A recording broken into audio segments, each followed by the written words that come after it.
Welcome back to the Expert Speaker Podcast. We have with us today Chris Kidawski, better known as the Body Hacker. Former NFL trainer. He worked with NFL athletes on their body management, pain management. He is an expert in the body, multi-best-selling author of the Back Pain Bible and several new books coming out: the Ankle Pain Bible, the Head, Neck, and Shoulders Pain Bible, the Foot Pain Bible, and the book The Death of Dieting. He personally helped me lose 30 pounds in 2 months.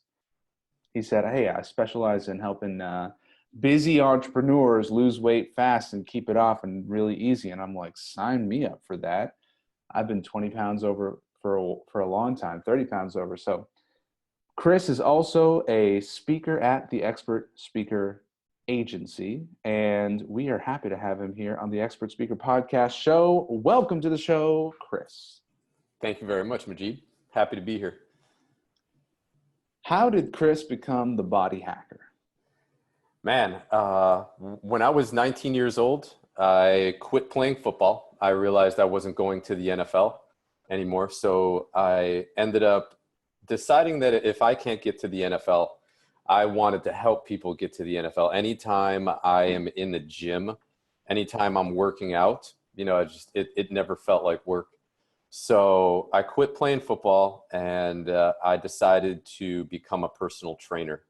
And for some reason, I was very, very good at programming. I really enjoyed being in the gym. And my boss, Micah Nathan, a really short, scrawny, very brilliant Jewish guy that always made fun of himself for being Jewish. He was the funniest, one of the funniest people I know. He sat me down one day and he was like, "Are you serious about helping people in the fitness industry?" And I said, "Yeah." And he goes, "If you're serious, I want you to become a certified strength and conditioning specialist." And to me, I mean, the title sounded cool. I didn't know what it meant, but I was like, okay, this sounds pretty cool. He goes, "I want you to order this book. It's a textbook. I want you to sign up for the test.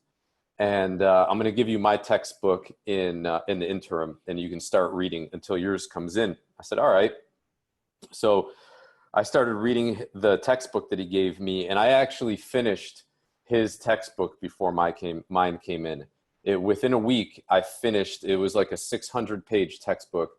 I was a sponge to this information. I couldn't believe how it lit my brain up for the first time. I mean, there have been books that I read that were pretty cool at that point when I was 19, Stephen King, just action books like that. But this is the first time I ever read a textbook. And it was actual textbook information, very dry. But to me, it was fantastic. I was like, I'm learning so much and I love this. And that's how I ended up beginning my journey as the body hacker. I decided that if I'm going to go into this business, I want to be the Navy SEAL of trainers. So one thing led to another. It was programming, getting people fast, getting people strong. And then it was, okay, I need help with my weight. And then it was, okay, I need help with injury. And I just started to dive into all these separate facets of health and wellness until I'm 20 years removed from it right now. And I have a pretty diverse skill set. And what kind of clients do you take on now? You still working with pro athletes? I do. I work with several pro athletes right now. Primarily, I work with CrossFitters. My pain management business is numero uno. And then my weight loss business is 1B. So you got 1A and 1B there. But a majority of my clients come from the pain management side. And then there are also a couple of pro athletes that I work with in Bellator and the UFC as well. So so I know you've written a bunch of books and you've got your practice that you run now. You're starting to get more and more speaking, and you started getting into speaking when we first met. How'd you get into that, and why is that important to you? Oh man, how did I get into speaking? Well, the first thing that I ever did, somebody was like, you should do something like a mobility seminar because people started to understand how much I knew about injury prevention. So I started doing seminars at local gyms, and I was doing them for free. And I started to realize, I was like, you know what? There is nobody else in the world, save for maybe one or two other people, that knows what I know about the human body and how to correct injury. And I mean, if you just go to let's say you got a bum knee. If you just go to a doctor, your initial visit costs you, at least in the United States, around $300. And these people are getting some of the top information for free. And I was like, there's something wrong here. Like, I'm not going to be able to make a living doing things for free. So I come across a post that you put on Facebook, and it said, hey, are you looking to become a better speaker? And are you looking to become a better seller while you're speaking? And that was one of the biggest things, one of the biggest problems that I always had. I felt bad for asking for money. And when I saw your program called Speaking with Heart, and then you started to tell me that, selling is helping. It's helping people make a decision. It took all the crumminess that I thought about speaking and selling out of that business. And I was like, my goodness, like, selling isn't me trying to get one over on somebody. Selling isn't me trying to take someone's money. Selling is me actually trying to help that person make a decision on whether or not I'm right to help them. So I entered into your speaking program, and then bought into the expert speaking agency. And, my last talk that I just gave was at UCLA. And hopefully in a couple months or whatever, we're going to do one up and possibly get into Harvard. That would be absolutely phenomenal. So it was a pretty quick catalyst, man. And all it was a simple mindset shift. I have been used to being the coach for 20 years, and I started to realize I needed a coach once I changed my business. So that's how it happened. Great. And I'm so happy seeing you speaking out there where you want to speak. Tell us about when you first got your paid speaking engagement. How did you negotiate the fee? How did that feel? How did that, how did you approach the paid speaking engagements differently than your free speaking engagements? You know what? In all honesty, the paid speaking engagements were presented to me. Yeah. So there's a gentleman that I have that's going to be helping marketing my books, and I told him that one of the biggest things that I want to do, I see a lot of service members. We don't have a huge Department of Defense embankment down here in Florida. We got a couple of bases around, but we do have a lot of people that have served in the military that either retire here or they lived here, they served, and then they came back. So I talked to this gentleman and I said, you know what? And he was telling me, he goes, the Department of Defense just contacted me about my book, and they want to license my book, buy my book, and then distribute it amongst, and it was on something about software. And I said, I was like, that's what I'm really interested in doing. I said, how do I do that? And he goes, well, don't worry. In module 7, I show you. And it's the Department of Defense approached me. I didn't approach them. So I think that's, to me, a much better way of getting myself out there, is not me having to go on bang on people's doors. Yeah. Be like, hey, I want you to pay me to come and speak. Yeah. When I joined the expert speaker agency, all of a sudden, through a couple of talks that I gave, I all of a sudden had people calling me and being like, hey, we have a thing. Do you want to come and do it? And here's the fee.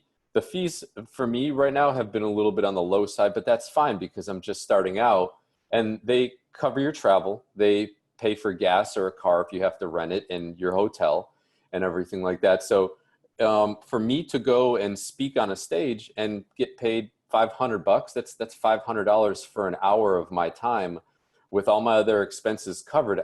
To me, I'm on cloud nine. I'm like, this is a great gig, because before I'd pay for my flight, I'd pay for my hotel, I'd pay for my car, I'd pay for my meals, and I'd go and I'd give the talk for free, and then I'd get maybe like 2 email addresses, and they would be dead. You know, they really wouldn't be responsive, and it's totally different now. So I don't really have to negotiate anymore. The numbers are presented to me, and it depends on whether or not I would like to take them. That's great. Tell me about the message that you share when you speak, or what kind of topics you cover when someone reaches out and says, "Can you come speak for our audience?" Okay, so there's 2 messages. One of them, and it's kind of like Star Wars. It's the dark side, and it's the rebellion, right? So the first message is about the dark side, and it's unfortunate. I don't really enjoy talking too much about that part of the story, that part of the message, but it is about everything on how, you know, the diet industry is based off of confusion. You look at magazine after magazine, it's, oh, just eat chicken and vegetables. And then you go to the store and you're buying chicken that's loaded with hormones. You're buying vegetables that just have arsenic and a whole bunch of toxic chemicals on it. And then you think like, okay, well, you know, I need to eat low fat. So you're going and you're buying all these processed foods that have stuff that, you know, it didn't start off as food, but when you mix all these chemicals together, all of a sudden it's edible. And you have corporations that are making food that's biologically addictive to you. And now there's a thing that's coming out where companies are making food that has what is called a mouth feel to it. So it's no longer addicted to your brain. It's now addicted. You're addicted to the texture that's in your mouth.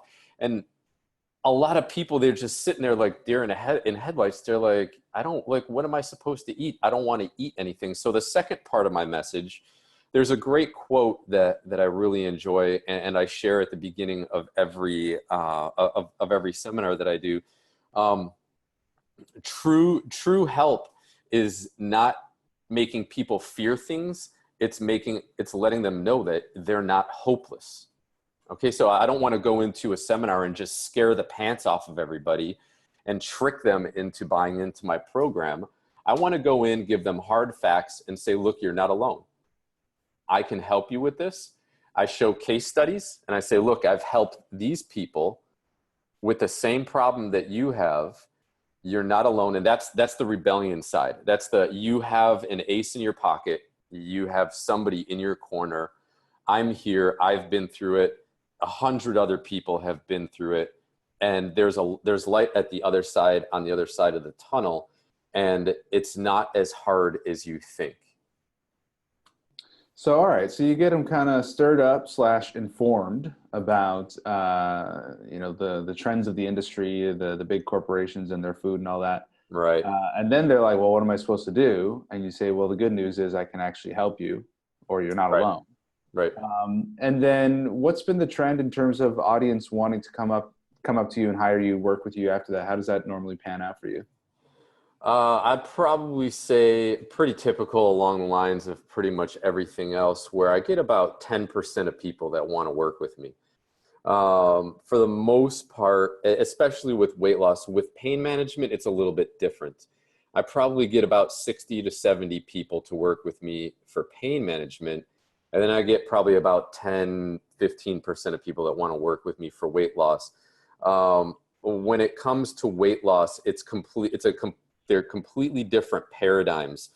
With weight loss, what's actually ailing you is controlling you. Okay. So I got to break through that mental barrier in order for people to actually realize, oh my goodness, like I do need help and this guy can help me. When you're in pain, you just want to do whatever you think you need to do in order to get out of the pain. Yeah. Okay. And when you are overweight, you're being controlled by a multitude of different physiological and mental factors that are actually confusing you and tricking you into not getting help, into not following through and seeking help. And one of the biggest ones is your gut bacteria. And I tell people, life always wants to stay alive. So as soon as you make a decision to get better and lose weight, you're going to be killing a lot of bad gut bacteria. And those guys don't want to die. So they're going to use every dirty trick in the book to confuse you and to tell you you do not want to start this program because I know I'm going down. Okay, so sometimes we break through and sometimes we don't. I still, in my opinion, I put it all under my control. I don't think I have the message right. I gotta keep on tweaking it, and I gotta keep on figuring out how I can send a stronger message to where I get that neural override to where people say, you know what, yes, I do want to start. So I really feel like I just got to keep on tweaking the message because for me, 10% is too low. And when it comes down to it, food is an addiction. Okay, it's just that simple. It's an addiction. And there's a friend of mine that does a lot of work with addiction centers in Hawaii. And, you know, out there, you have meth, you have cocaine, you have a heroin, you have a whole bunch of things. And he says, you know, I run this addiction center. And he says, unfortunately, Chris, I only help about 10% of the people that come in. And he said, you know, I know it's very low and it's very sad and it breaks my heart. But he said in any group, he said the highest that he's ever got up to helping is 30%, 30% of the people who enrolled. And it's tough, man. It's tough with addiction. It overrides your brain to common sense. So how do you get your clients results with the food addiction? With the food addiction, there's a couple of things. So the first one is changing the way you think about food and how it affects your body. Number two is changing the way you think about you're going to approach the situation. And I tell people that number one, willpower does not work. So you can't go on a salad diet and just feel like, okay, if I just have this willpower, if I just have this discipline, I am going to change my body. Physiologically, it does not happen like that. Your body will not change just because you put this mental aspect to it. Your gut sends 10 times more information to your brain than your brain sends to your gut. Okay, so what we need to do is we need to, first of all, realize that if we cheat every once in a while, that's okay. But number two is we need to introduce the proper types of food that change that gut microbiome. And when you change the type of bacteria that you have in your small and large intestine, you change the signal that it sends tenfold to your brain. So we heal the brain through the gut. Yeah. And so I wanted to comment two things that you did for me that made my life super simple. One is that I learned about this gut brain connection, that these little guys in the guts are going to tell you to eat all the crap and that's just going to go away pretty quickly. And it did. And the other thing was, all I really used when the thing that I used 95% of the time in engaging with the work that I did with you was the one page, eat this, don't eat that result that you gave me based on the test that you gave me. Yeah, the metabolic typing report. Yeah. Okay. So metabolic typing report, and then it's like, eat this, don't eat that. And I lost 30 pounds in 2 months. That made it super simple. So I didn't have to second guess and choose, and simple. I thought of that when you said the diet industry tries to confuse you. I was the least confused about food from that moment, which is right. Got me the results. Right. And that's one of the biggest things that people are kind of aloof to. The food industry is a business. So if I'm making a product, I need to sell that product. And every one of these companies is competing for one thing, the size of your stomach. Now, how do we do that? If I make my food more addicting than if I make my cookies more addicting than the other cookies, then you're going to buy more of my cookies and you're going to keep on buying them. And now we can go to the store and it's not just Chips Ahoy and Oreo, and then kind of like these Thin Mint cookies over here. Now we have cookies that have brownies in them. We have cookies that have fudge infused in them. We don't just have Oreos. We got double stuffed Oreos, and then we have double stuffed birthday cake Oreos, and then we have chocolate covered double stuffed Oreos. You see what I'm saying? So you just keep on piling on addictive component after addictive component, and then sooner or later, you are so far gone from your roots as a human being, you no longer know what to eat. And when we look at anything else in the wild, like fish don't have dietitians, giraffes don't have nutritionists. You don't see gorillas being like, what the heck am I going to eat today, man? And I don't know what I want to eat. Every other living organism on this planet has an evolutionary program on what they're supposed to eat, except human beings. We start off pretty good, but then all of a sudden when we enter into this world of processed food, it just takes over. And all of a sudden it's like, well, there's no way I'm going to eat avocados. They're disgusting. Well, that's because your bad gut bacteria that's comprising about 90% of your gut microbiome doesn't like avocados. Those guys don't like avocados. They like the bad oils. They like the French fries. They like the birthday cake, the ice cream, the muffins, the cookies. But when we slowly start to change that microbiome, like I said, you change that tenfold signal to your brain. And all of a sudden, instead of waking up and being like, you know what, I want cereal with sugar drenched skim milk, you wake up and you say, you know what, I kind of want omelet today with some fresh avocado sliced on top.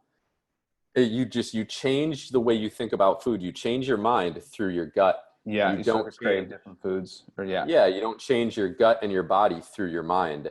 And that's what we had wrong for a really long time. We always thought like, okay, I just need this willpower. I wear this shirt for almost every podcast I do. What does It's it say? From Discipline Jocko. equals freedom. Discipline equals freedom. Good. It's from Jocko Willink. He was a Navy SEAL. I met him out in San Diego when I was with my buddy who's a Navy SEAL as well out there. I was visiting him at the time. And Jocko has a Brazilian jiu-jitsu gym out there. And I was a big time fan of his. He has a great book called Extreme Ownership, which I try to push kind of on my clients too, just about always taking ownership for your mistakes. If you mess up during the diet program, no problem. Just tell me, just be honest, because I can guide you back from that. Where a lot of people, they're like, oh my goodness, I got to hide this from my coach. And my pain management people, I give them homework when they leave my place. And I say, look, I want you rolling on your glutes, or I want you rolling on your back, or I want you rolling on your IT bands. When they come back, I say, did you do any of the homework? And some people are like, yes. And I get into their body and I'm like, no, you didn't. And they're like, yeah, man, I can't lie to you. I didn't. And I'm like, look, you gotta be honest with me, because I need to know what I'm getting into and where I gotta go. Because now my whole plan changes for you. But if you came in and you told me, man, I just didn't have time, I'm like, okay, no problem. Now I know where I need to go and where I need to start. So a lot of people, they want to hide that aspect.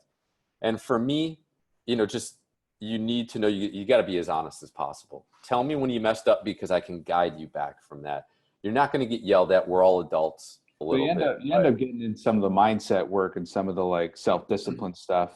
Absolutely. Cool. Amazing to hear, the depth of knowledge you have and the results that you're getting your people. I want to ask a question about, it's a bit of a selfish question, because I think about this stuff for myself, and I know that the speakers who are listening here would want to know your opinion on this. What are one or two hacks we can do as speakers that when we're traveling and we're in a new hotel room and we've got an event the next day and we want to show up and be like super on fire, physiologically, mentally firing really, really well? What are one or two things that you would recommend that would make a significant difference there?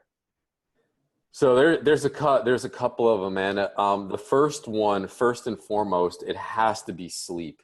So the hotel, the Airbnb, whatever you are staying in the night before, you definitely want that entire room blacked out. So when I'm traveling, I always make sure two things. Number one, that the window is that the shades are extremely dark. They don't let any light in. And if they do, what I'll actually do is I'll contact the front desk and I'll ask them to bring an extra sheet up so I can hang it over the window. So it's completely dark. Okay. The second thing is you want to put your phone on airplane mode. Yeah. So you're going to decrease the amount of radiation your phone is emitting. You want to shut off the router. So you're going to decrease the amount of radiation that the router in your room is put into your room. All of this stuff has been shown to disrupt sleep, by the way. Okay. And then the fourth thing that you want to do is unplug the television, or make sure that the alarm clock is not on, and that there's no LED lights emitting from anywhere. Okay. You want that place pitch black. And I guarantee you, I don't care how nervous you are about the next day, you will not believe how good or how well you will sleep in a pitch dark room. Okay, so that's going to be number one. Number two, right. for the next morning, I don't care if you're a coffee drinker or not, coffee has been shown to increase your cognition like 1,000-fold. All right. Now, if you get jittery from caffeinated coffee, have some decaf. All right. It's not just the caffeine that increases your cognition. It's the polyphenols that are in the coffee. The polyphenols are what gives any organic matter its color. Okay. So the polyphenols in celery is the green substance, is chlorophyll. The polyphenols in coffee is the brown substance. It's what makes coffee brown. All right. And typically if we get about 2,000 milligrams of polyphenols per day, that's going to increase our cognition fairly well. Now that's about 6 cups of coffee. Okay. So you don't want to be drinking 6 cups of coffee, but if you do have 1 or 2 of decaf, or if you have, let's say you got a 4 p.m. speaking engagement and you have about 3 cups of decaf coffee, that's going to equal to about 1 cup of caffeinated coffee by the time you speak. And you're also going to be getting a bunch of good polyphenols. We don't want to indulge in sugar. All right. Sugar has been shown to decrease neural activity in the brain. It makes our body hyper, but it makes us dumb in the process. So my recommendation would be, up until you speak, definitely have higher amounts of fat, moderate amounts of protein, and as little sugar to no sugar as you can up until you speak. So go high fat, moderate protein, and then low carbohydrate. Any type of vegetables are great, especially if you're going to have them raw throughout the day. And that is going to streamline. It's going to give you calm energy. So you're going to be calm yet assertive. You're not going to be raw vegetables specifically give calm energy. What's that? Raw vegetables? Yes, I would say raw vegetables are definitely going to keep you a little bit more on the calm, assertive side. Just because their nutrients are not going to assimilate and become sugar in your body. And that's the only thing I'm trying to get people to stay away from when you have to focus, because sugar is going to make you extraordinary. It's going to give you brain fog. It's going to make you slow, lethargic. Yeah. You may get mood swings. You might get energy swings. You might get up on stage and you're like, I'm ready. And then 15 minutes into the program, you're just like, you can't talk. You're stuttering. You're like, I'm falling apart. What's going on? Okay. Any type of vegetable source of carbohydrate, it's not going to do that to you. Very good. Very good. Thank you for that tip. And thank you for all your wisdom about the body and about nutrition. We can find you at influentialhealthsolutions.com. Is that it? Yes, sir. influentialhealthsolutions.com. And you are available to speak to audiences. What kind of audience is the ideal audience for you, Chris? Honestly, the ideal audience for me right now is threefold. My most bold audience that I would enjoy speaking to are medical professionals. Yeah. Okay. I feel like I have a tremendous amount of information that would help improve their practice. Yeah. And there are actually several doctors that I work with down here in South Florida that refer clients to me. My second audience would be anybody that is in the corporate world, because people that are sitting in a cubicle for 8 hours a day have a 500-fold exposure to getting sick, to gaining weight, to having mood swings, energy problems. And when you have a healthy employee, you have a business that's thriving. All right. Rather than people always calling in sick, or people that are just sitting there like, I hate my job, I hate my life. Food affects our feelings. Food affects our feelings. So if I can get into some corporate centers and talk to people about how to better your nutrition to be happier and healthier at work, that would be my second ideal audience. And then my third would be any of my weekend warriors, any of my CrossFitters, any of my bodybuilders, people that are like, you know what? I'm not overweight, but I don't like the energy that I have. There's a gentleman right now that I'm working with. He's 49. his doctor says that his testosterone levels are okay at 465 millimeters per millimole. But I told him, I said, no, typically for men, you want your testosterone levels around 900, somewhere around there. He's like, but my doctor said that that's good for my age. And I said, the thing about it is they have these markers that have never been improved upon since the 1920s. Really? Okay. So we're totally different beings now from the 1920s. We have totally different food sources and whatnot. I don't believe, you're looking at a guy like Jack LaLanne at 70 years old. He took 2 boats filled with people and swam across the San Francisco Channel. I don't know what you call that, right across the Golden Gate Bridge. And he dragged 2 boats full of people. He was handcuffed with his hands and he was handcuffed at his feet. Now, how does a gentleman at 70 years old do that? And when Jack LaLanne was questioned and said, have you ever thought about your own mortality? What do you think people are going to think if you ever die from a heart attack? And he goes, I'm never going to die because I would never let down my audience like that. So it's just like it's kind of funny, but Jack LaLanne at 70 years old was doing some crazy things with his body because of the way he kept it, and I can guarantee you that his testosterone levels were higher. And if one man can do it, I know everybody else, I know other men can do it. So I don't buy into you get older and you should just roll over and eventually start digging your grave. Men can have high testosterone all the way until, you kick the bucket. And I want people living well. I want people living well into their 70s, into their 80s. And the problem in the United States, I'm not too familiar with Canada and their healthy perspectives when people get older. But in the U.S., man, we don't age very well. And when we get older, we start losing our quality of life. We're not gaining it. I would like people to realize that as you get older, you can still have the same quality of life that you did when you were in your 20s and your 30s. It's an inspirational message. I hope that you and I are both 100 years plus and still healthy with the high testosterone and all that. Yeah, man. Thank you once again for sharing your wisdom here. And influentialhealthsolutions.com is where you go see Chris. Go watch his video about his mother. I'm just going to tease you with that one. It's a touching story that you'll have to check out on his website, influentialhealthsolutions.com. Thank you again, Chris Kidawski, the body hacker. Thank you very much. Thank you for listening to the Expert Speaker Podcast. Be sure to hit the subscribe button and leave us a rating so that more people can discover the Expert Speaker Podcast and so more people can be empowered to share their message.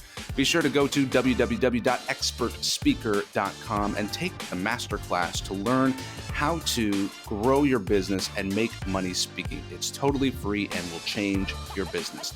If you're ready to work with Expert Speaker, you can apply. Just go to expertspeaker.com/apply and someone from our team will be in touch with you to help you grow your business with public speaking. That's expertspeaker.com/apply. We'll see you in the next episode.